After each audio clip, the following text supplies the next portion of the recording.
Hi, everybody, and welcome again to another Bible study with Melody. This time we're going to be studying Corinthians, the city of Corinth.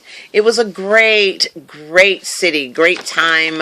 If there had been a TMZ or Access Hollywood or Inside Edition or something like that back in the day, I promise you, they would have been in the city of Corinth. They would have been there. It was the hub, a great passageway for the ships coming in. So that was where all of they had the Corinthian Gulf there. Up above that was the Black Sea. You had the Aegean Sea beneath them. So they were kind of surrounded by water. Big ships coming in, bringing in their commerce into the city. It was a bustling time. All of for in our world today, we say celebrities, all of the who wanted to be somebody, they were there. Map wise, Greece is here, Corinth is here, and Ephesus is here. We'll talk about Ephesus at another time. But today, we want to talk about Corinth. It is good and it is juicy. All right.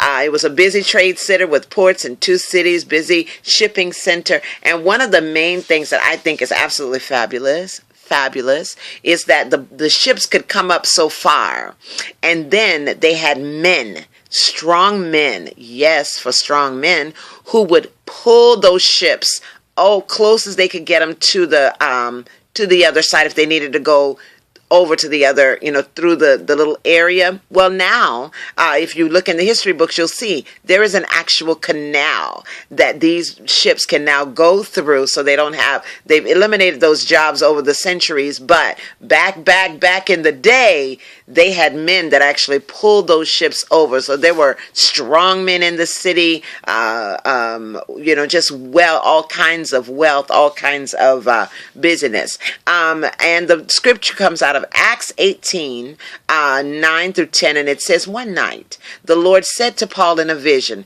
'Do not be afraid, but speak and do not be silent, for I am with you, and no one will lay a hand on you to harm you, for there are many in this city who are my people.'" So that goes for all of us. If you have a situation that you're facing and you're like, you don't know what to do, or you're looking at the people's faces at your church you've got a new ministry you want to birth out, do not be afraid.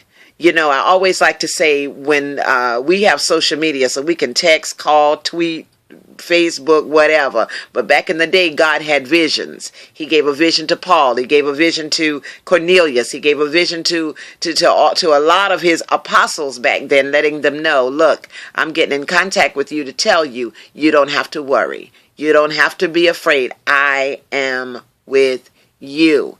Don't you dare be silent. So that is what he was saying to the Corinthian church. Paul had a lot to deal with because he built the church and then he had to leave. He had to go on. He had to go do his, his business. He didn't have time just to stay there in Corinth, but he built the church and it was huge and it was great and people were coming, and all of this stuff everybody was enjoying. But then the people got a little haughty. And when they got a little haughty saying, my gift is better than your gift, and I was baptized by this one, and I was baptized by that one, and you don't understand. When people start doing all that kind of stuff, go back to the book of Corinthians where Paul was writing, and he said to them, I may have talked to you. I may have planted the seed of Christ in you. I may have built a church, but it is who?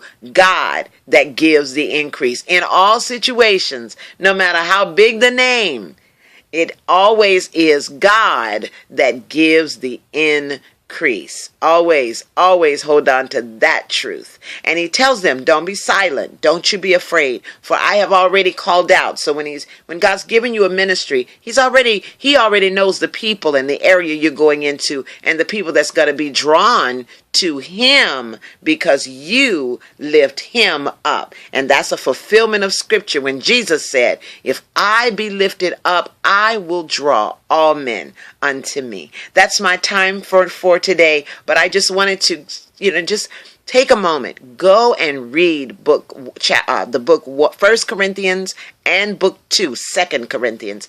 It is good. It is meat for the belly and hearty for your soul. You'll love it. You will love it. You will love listening to Paul fussing at them people. But it's really, really good. All right. Talk to you soon. Have a wonderful, wonderful day. For me, today is Friday. So I hope you have a good weekend. If you're watching this and it's not your Friday, it can be. Just call it Friday anyway and have yourself a wonderful day. Bye now. Bye-bye.